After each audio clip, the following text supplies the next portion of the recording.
শুভেচ্ছা,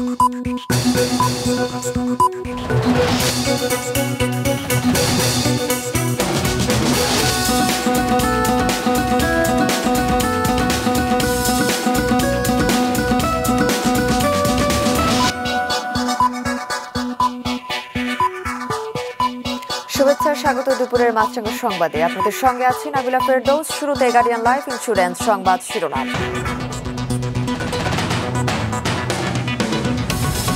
উপদেষ্টাদের মধ্যে দপ্তর বন্টন, প্রধান উপদেষ্টার কাঁধে ২৭ মন্ত্রণালয়। দায়িত্ব বন্টনের পর প্রথমবারের মতো বৈঠকে অন্তর্বর্তী সরকার।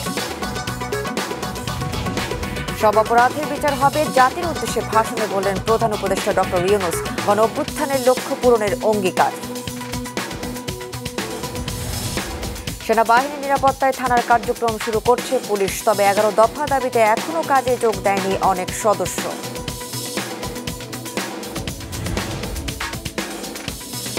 এবার বিস্তারিত সংবাদ। অন্তর্বর্তীকালীন সরকারের প্রধান উপদেষ্টা ডক্টর মোহাম্মদ ইউনূস বিভিন্ন মন্ত্রণালয়ের দায়িত্ব বন্টন করেছেন। সকালে মন্ত্রিপরিষদ বিভাগের এক প্রজ্ঞাপনে এ সংক্রান্ত তথ্য জানানো হয়।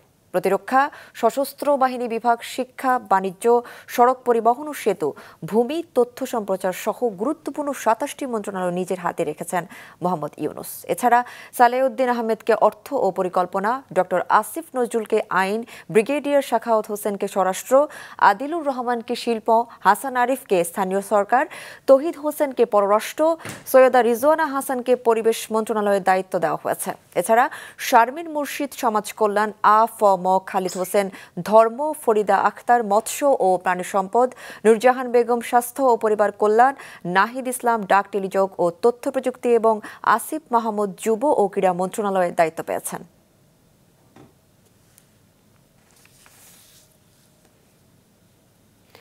অন্তর্বর্তী সরকারের প্রথম বৈঠক রাষ্ট্রীয় অতিথি ভবন যমুনায় অনুষ্ঠিত হয়েছে। সভায় সভাপতিত্ব করেন অন্তর্বর্তী সরকারের প্রধান উপদেষ্টা ডক্টর মোহাম্মদ ইউনূস। সকালে সাভার জাতীয় স্মৃতিসৌধ ও কেন্দ্রীয় শহীদ মিনারে শহীদদের প্রতি শ্রদ্ধা নিবেদন শেষ করে উপদেষ্টাদের নিয়ে যমুনায় যান প্রধান উপদেষ্টা। সেখানেই প্রথম বৈঠক হয়। বৈঠকে ১৩ জন উপদেষ্টা উপস্থিত ছিলেন।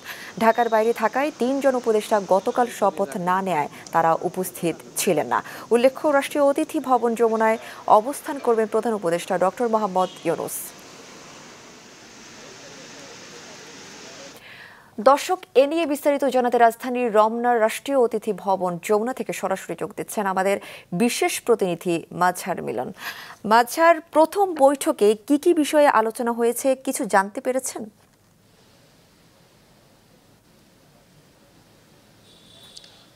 এখনো আসলে বৈঠকটি চলছে নাবিলা, সুতরাং ঠিক কোন বিষয়গুলো নিয়ে আলোচনা চলছে সেটি এখনো বলা যাচ্ছে না। দুজন উপদেষ্টাকে, জনাব হাসান আরিফ এবং অন্যজন, আমরা তাকে দেখতে পাইনি। তার গাড়ির পেছনের কাঁচ ছিল কালো কাচে ঘেরা, তাকে দেখতে পাইনি।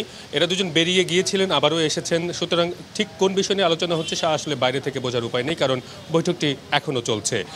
আপনি জানেন যে এর আগে দপ্তর বন্টনের আমরা যে দপ্তর তালিকা পেয়েছি, উপদেষ্টারা কে কোন দায়িত্ব পেলেন, সেই বন্টন নামাটাই আমাদের হাতে এসে পৌঁছেছে এবং সেটি আমরা আমাদের অফিসকে জানিয়েছিও।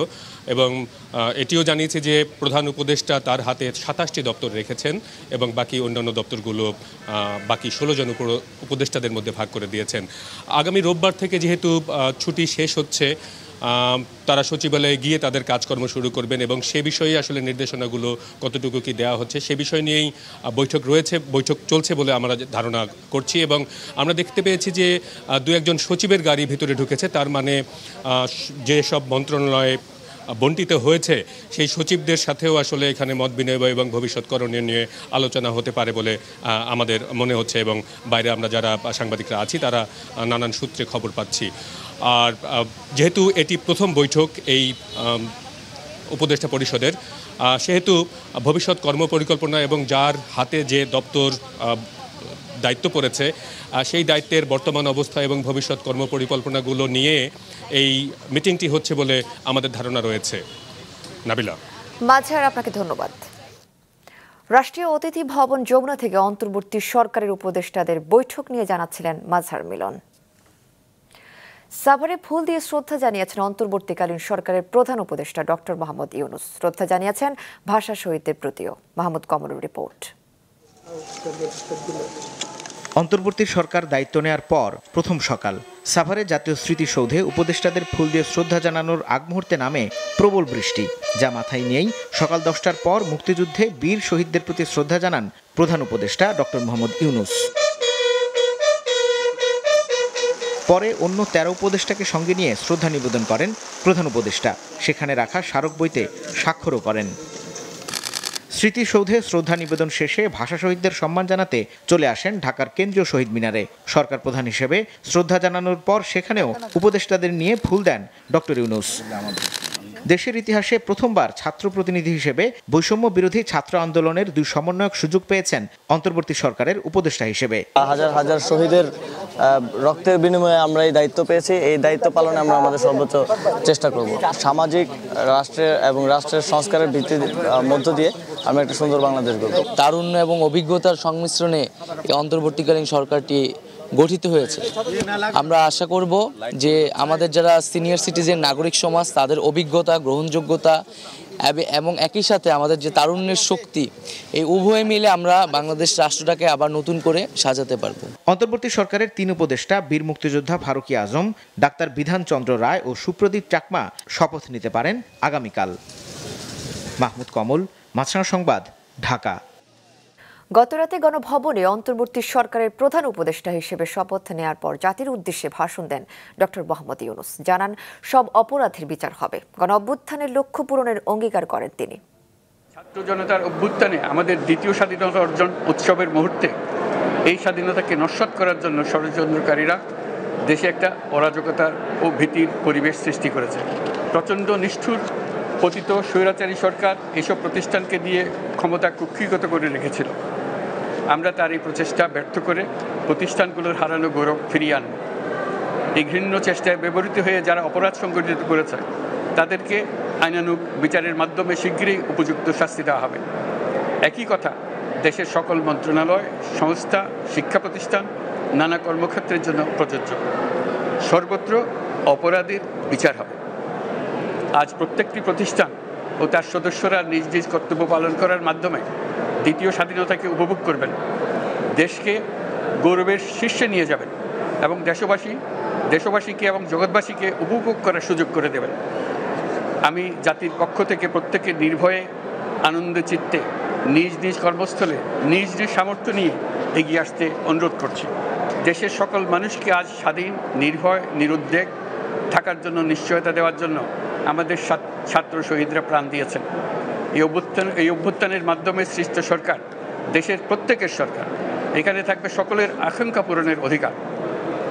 অরাজকতার বিষবাষ্প এখন যেই ছড়াবে, বিজয়ী ছাত্র জনতা সহ মুক্ত মানুষের আইন শৃঙ্খলা বাহিনীর পূর্ণ শক্তি তাকে ব্যর্থ করে দেবে।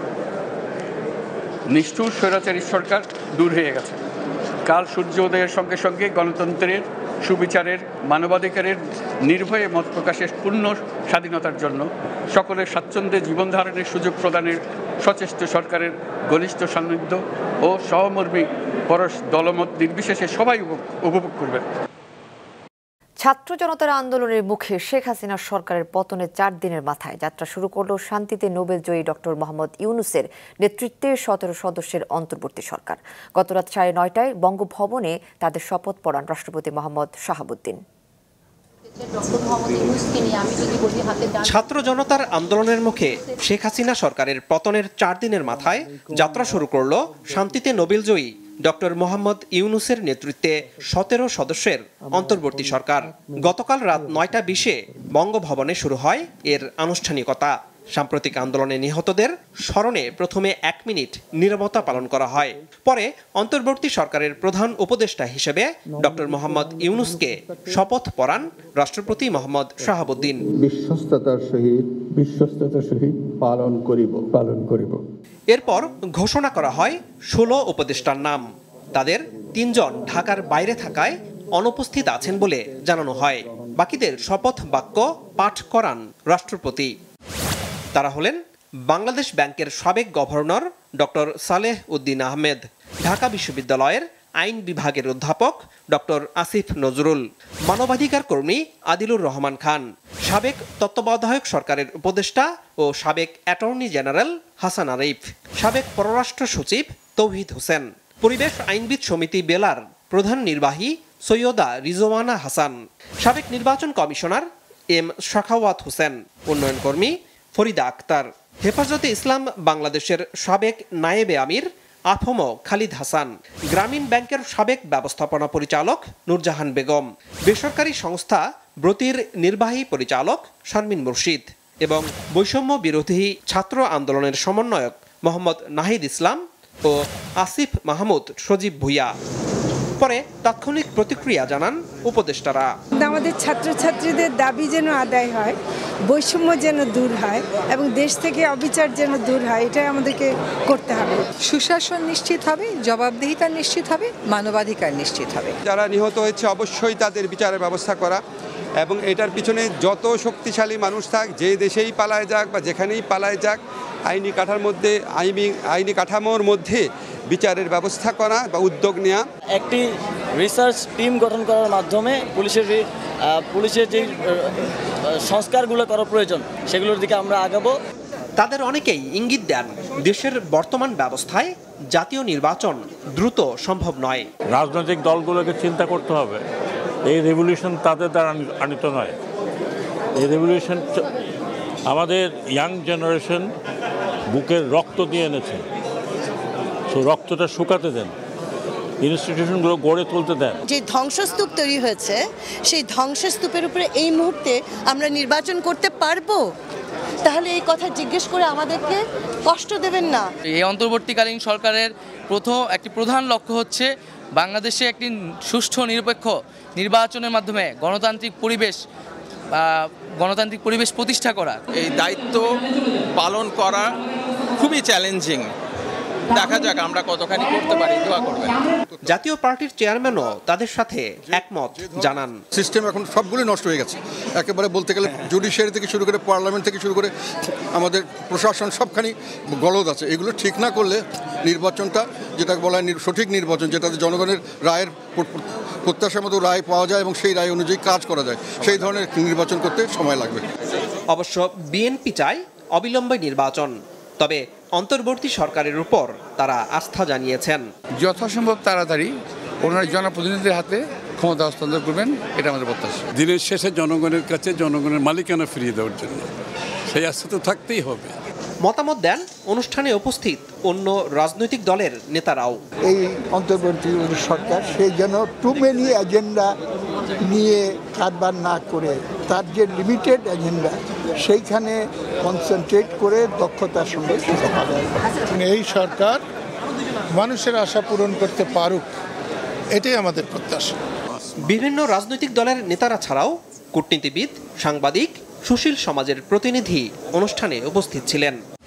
যে তিনজন উপদেষ্টা অনুপস্থিত ছিলেন তারা হলেন বীর মুক্তিযোদ্ধা ফারুকী আজম, জাতীয় মানসিক স্বাস্থ্য ইনস্টিটিউটের সাবেক পরিচালক ডাক্তার বিধান রঞ্জন রায় এবং সাবেক রাষ্ট্রদূত ও পার্বত্য চট্টগ্রাম উন্নয়ন বোর্ডের সাবেক চেয়ারম্যান সুপ্রদীপ চাকমা। আনোয়ার হোসেন, মাছরাঙা সংবাদ, ঢাকা। অন্তর্বর্তী সরকারকে স্বাগত জানিয়েছে ভারত, চীন, ইউরোপীয় ইউনিয়ন ও যুক্তরাষ্ট্র।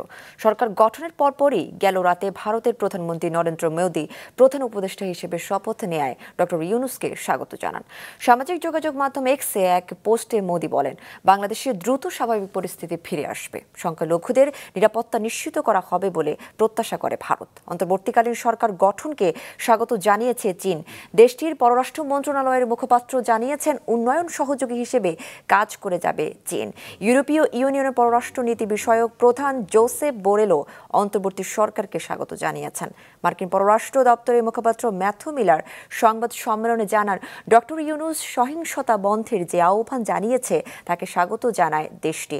ডক্টর ইউনূস বাংলাদেশের জন্য গণতান্ত্রিক ভবিষ্যৎ তৈরির কথা বলেছেন। এ বিষয়ে কাজ করতে প্রস্তুত রয়েছে যুক্তরাষ্ট্র।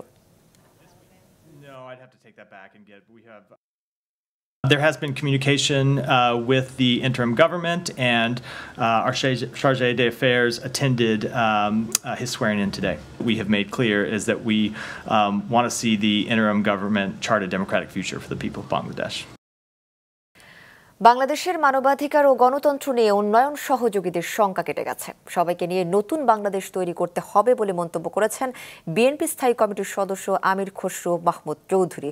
সকালে বিএনপি চেয়ারপারসনের রাজনৈতিক কার্যালয়ে দলের মহাসচিব মির্জা ফখরুল ইসলাম আলমগীরের সাথে বৈঠক করেছেন ঢাকায় নিযুক্ত জাতিসংঘের আবাসিক সমন্বয়কারী গোয়েন লুইস। বৈঠক শেষে তিনি বলেন, বাংলাদেশের গণতন্ত্র প্রতিষ্ঠা ও অর্থনৈতিক উন্নয়নে অন্তর্বর্তীকালীন সরকারকে সহযোগিতা করবে জাতিসংঘ। সাংবাদিকদের প্রশ্নের জবাবে আমির খসরু মাহমুদ চৌধুরী বলেন, সবাইকে মিলে আগামীর বাংলাদেশ করব। উন্নয়ন অংশীদার হিসেবে জাতিসংঘের সঙ্গে আলোচনা হয়েছে। সেনাবাহিনী নিরাপত্তায় রাজধানীর 29টি থানায় আংশিক কার্যক্রম শুরু হয়েছে। পুলিশ সদস্যরা ধীরে ধীরে যোগ দিচ্ছেন থানাগুলোতে। সকাল 8টা থেকে কার্যক্রম শুরু হয়। তেজগাঁও থানায় একটি সাধারণ ডায়েরি দিয়ে কার্যক্রম শুরু করা হয়। এ সময় থানায় যোগ দেন জোনের ডিসি HM আজিমুল হক, এডিসি রুবায়েত ফেরদৌস ও ভারপ্রাপ্ত কর্মকর্তা মহসিন সহ প্রায় অর্ধশতাধিক পুলিশ সদস্য। এই আন্দোলনের সময় যা ঘটেছে তার জন্য পুলিশের সব সদস্য দোষী নয়, তাই তাদের থানায় ফিরে আসায় সহযোগিতা করার আহ্বান জানানো হয়। যেসব পুলিশ সদস্যের মৃত্যু হয়েছে তাদের জন্য সমবেদনা জানানো হয়। এদিকে দেশের বিভিন্ন স্থানের থানাগুলো এখনো পুলিশ শূন্য, তবে কিছু থানায় পর্যায়ক্রমে আসা যাওয়া করতে শুরু করেছেন পুলিশ সদস্যরা। ভাঙচুর ও অগ্নিসংযোগের পর থানাগুলো বেহাল। Desk report. থানার মূল ফটকে তালা ঝুলছে, ভিতরে বসে পাহারা দিচ্ছেন আনসার সদস্যরা। গত সোমবার থেকে নিরাপত্তা সংকটে থানা ছেড়ে নিরাপদ আশ্রয়ে গেছেন পুলিশ। 11 দফা দাবি জানিয়ে কর্মবিরতিতে রয়েছেন পুলিশ সদস্যরা। কনস্টেবল থেকে শুরু করে পরিদর্শক দাবি আদায়ে বিক্ষোভ মিছিল করছেন, স্লোগান দিচ্ছেন বিসিএস কর্মকর্তাদের বিরুদ্ধে। দাবি আদায় না হলে যোগ দেবেন না বলে জানিয়েছেন অনেকে। 24 ঘন্টার মধ্যে নিজ নিজ কর্মস্থলে যোগ দেওয়ার আহ্বানের তেমন সাড়া পাওয়া যায়নি এখনও। নিজের নিরাপত্তা নিয়ে পুলিশ সদস্যরা চিন্তিত, তাই থানায় যোগ দিতে সাহস পাচ্ছেন না পুলিশ সদস্যরা। দেশের থানাগুলো এখনও পুলিশ শূন্য। তবে সেনা সদস্যদের উপস্থিতিতে চট্টগ্রাম ও যশোর সহ কিছু থানায় যোগ দিয়েছেন পুলিশ সদস্যরা। গত 5ই মে সরকার পতনের পর সুযোগ সন্ধানীরা থানা এবং পুলিশ স্থাপনায় হামলা ও অগ্নিসংযোগ করলে নিহত হন অনেকে। প্রাণ বাঁচাতে আত্মগোপনে চলে যান পুলিশ সদস্যরা। আক্রান্ত হয় দেশের প্রায় 400 থানা। বন্ধ হয়ে যায় অনেক থানার কার্যক্রম। ভাঙচুর ও অগ্নিসংযোগের পর থানাগুলো এখন যে অবস্থা, তাতে কার্যক্রম চালু করতে সময় লাগবে। থানায় বসে কাজ করার মতো কোনো অবস্থা নেই। তবে অন্তত চেয়ার টেবিল বসিয়ে দ্রুত মানুষকে সেবা দেওয়া শুরু করতে বলছেন পুলিশ কর্মকর্তারা। মামলার নথিবদ্ধ করার কম্পিউটার, পুলিশ সদস্যদের যানবাহন, অস্ত্র ও রসদ সামগ্রী, চেয়ার টেবিল সহ যা ক্ষতি হয়েছে তার তালিকা করার নির্দেশনা দিয়েছে পুলিশের মহাপরিদর্শক। সজীব সাদিক, মাছরাঙা নিউজ ডেস্ক। ট্রাফিক ব্যবস্থা নিয়ন্ত্রণ সহ নানা স্বেচ্ছাসেবামূলক কাজে আজও সকাল থেকে রাজধানীর বিভিন্ন রাস্তায় অবস্থান করছেন শিক্ষার্থীরা। সড়কের বিভিন্ন গুরুত্বপূর্ণ মোড়ে মোড়ে বৃষ্টি মাথায় নিয়ে বিভিন্ন স্কুল কলেজের শিক্ষার্থীদের ট্রাফিক নিয়ন্ত্রণের কাজ করতে দেখা গেছে গেল কয়েকদিনের মতো। তাদের সাথে ফায়ার সার্ভিস, নৌবাহিনী, বিমান বাহিনী এবং আনসার ব্যাটালিয়ন সদস্যদের উপস্থিতি বেড়েছে রাস্তায়। তারা বলছেন, দেশের দুর্যোগপূর্ণ সময়ে এসব শিক্ষার্থীরা রাস্তায় নেমেছে। তাদের উপস্থিতি সহায়ক হয়েছে শৃঙ্খলা রক্ষার কাজে। আজও চোখে পড়েনি কোনো পুলিশের উপস্থিতি। সিন্ডিকেট আর চাঁদাবাজ মুক্ত বাজার ব্যবস্থা গড়ে তুলতে চান বৈষম্য বিরোধী আন্দোলনের কর্মীরা। রাজধানীর বাজারগুলোতে তদারকিতে নেমেছেন তারা। রঞ্জিবুল মিজানের রিপোর্ট। রাজধানীর বাজারে বেশ কয়েকটি নিত্যপণ্যের দর নিম্নমুখী। বেগুন, করলা, পটলের মতো দেশে উৎপাদিত বেশিরভাগ সবজি 50 থেকে 80 টাকায় বিক্রি হতে দেখা গেছে। 120 থেকে 180 টাকায় বিক্রি হচ্ছে আমদানি করা গাজর আর টমেটো। তবে দর নিয়ে মিশ্র প্রতিক্রিয়া ক্রেতা বিক্রেতাদের। এইখানে গিয়ে শুধু জিজ্ঞেস করেন যে 70 টাকার লাউ কেন 150 টাকা বিক্রি করেন। সব কিছুর দাম তো কমছে, মাছের দামও কমছে, তারপর মুরগির দামও অনেক কমছে। বছর জুড়ে চাহিদা থাকে পেঁয়াজের, সেই চাহিদার কথা মাথায় নিয়ে পেঁয়াজ আমদানি করা হয় ভারত থেকে। গেল কয়েকদিন আমদানি বন্ধ থাকায় কেজিতে 10 থেকে 15 টাকা বেড়েছে পণ্যটির দর, উঠেছে 110 থেকে 130 টাকায়। আর আদা রসুন বিক্রি হচ্ছে মাসখানেক আগের দামেই। দেশি পেঁয়াজ কেজিতে 12-14 টাকা বাড়ছে, আর ইন্ডিয়ানের পেঁয়াজ প্রায় 20 টাকা বাড়ছে। রসুন 220 টাকা, রসুন 220 টাকাই আছে, পেঁয়াজ 110-20 আছেই। কোনো কম নাই। খুব একটা স্বস্তি ফেরেনি মাছ মাংসে। গেল সপ্তাহের 160 থেকে 170 টাকায় বিক্রি হচ্ছে ব্রয়লার, আর সোনালির কেজি 280 টাকা। অপরিবর্তিত আছে মাছের বাজার, স্থিতিশীল চাল ডাল মুদি পণ্যের দর। এমন অবস্থায় নিত্য পণ্যের দর ক্রেতাদের ক্রয় ক্ষমতায় আনার দাবি সাধারণের। আমরা আশা করি যে সরকার বা যেটা গঠন করুক না কেন, সাধারণ মানুষ যেন কিছু কিনে খেতে পারে, নিত্য পণ্যের দাম যেন অবশ্যই কমায়। মাল স্টক করে রাখে, এদিকে বাজারে সাপ্লাই কম দিয়ে দাম বাড়ানো, এটা যাতে না হয় সেটা খেয়াল রাখতে হবে। গেল অর্থ বছরে দেশের সার্বিক মূল্যস্ফীতি ছিল 9%-এর বেশি, আর খাদ্যে প্রায় 10%। এমন বাস্তবতায় আলু, পেঁয়াজ, চিনির মতো নিত্যপণ্যের ন্যায্য মূল্য নিশ্চিত করতে চায় শিক্ষার্থীরা। তাই তো আজও বাজার তদারকিতে দেখা গেছে তাদের। আমরা ছাত্ররা সবসময় মাঠে থাকার চেষ্টা করব, কারণ আমাদের এই দুর্নীতিগুলো হচ্ছে দেখা যাবে আজকে আমাদেরকে দেখে তারা ভয় পেয়ে আছে, বাট দেখা যাবে কয়েকদিন পরে তারা আবার শুরু করবে। তো আমরা এই জিনিসটা যাতে না হয় সেদিকে নজর রাখবো। সবকিছুই আমাদের হয়ে যাবে ইনশাল্লাহ, একটু সময়ের অপেক্ষায় আমরা আছি। শিক্ষার্থীদের এমন দাবির সাথে একাত্মতা জানান সাধারণ মানুষ। রঞ্জিবুল মিজান, মাছরাঙা সংবাদ, ঢাকা। দুপুর সংবাদ শেষ করছি, যাবার আগে গার্ডিয়ান লাইফ ইন্স্যুরেন্স সংবাদ শিরোনামগুলো আরও একবার। উপদেষ্টাদের মধ্যে দপ্তর বন্টন, প্রধান উপদেষ্টার কাঁধে 27 মন্ত্রণালয়। দায়িত্ব বন্টনের পর প্রথমবারের মতো বৈঠকে অন্তর্বর্তী সরকার। সব অপরাধের বিচার হবে, জাতির উদ্দেশ্যে ভাষণে বললেন প্রধান উপদেষ্টা ডক্টর ইউনূস। গণ-অভ্যুত্থানের লক্ষ্য পূরণের অঙ্গীকার। সেনাবাহিনী নিরাপত্তায় থানায় কার্যক্রম শুরু করছে পুলিশ, তবে 11 দফা দাবিতে এখনও কাজে যোগ দেয়নি অনেক সদস্য। এ ছিল এখনকার মতো। ফেসবুকে আপডেট পেতে ভিজিট করুন মাছরাঙা টেলিভিশনের পেজে। ইউটিউব চ্যানেলেও দেখতে পারেন আমাদের সংবাদ, প্রতিবেদন ও অনুষ্ঠান। আমাদের পরবর্তী সংবাদ বিকেল 5টায় দেখার আমন্ত্রণ রইল।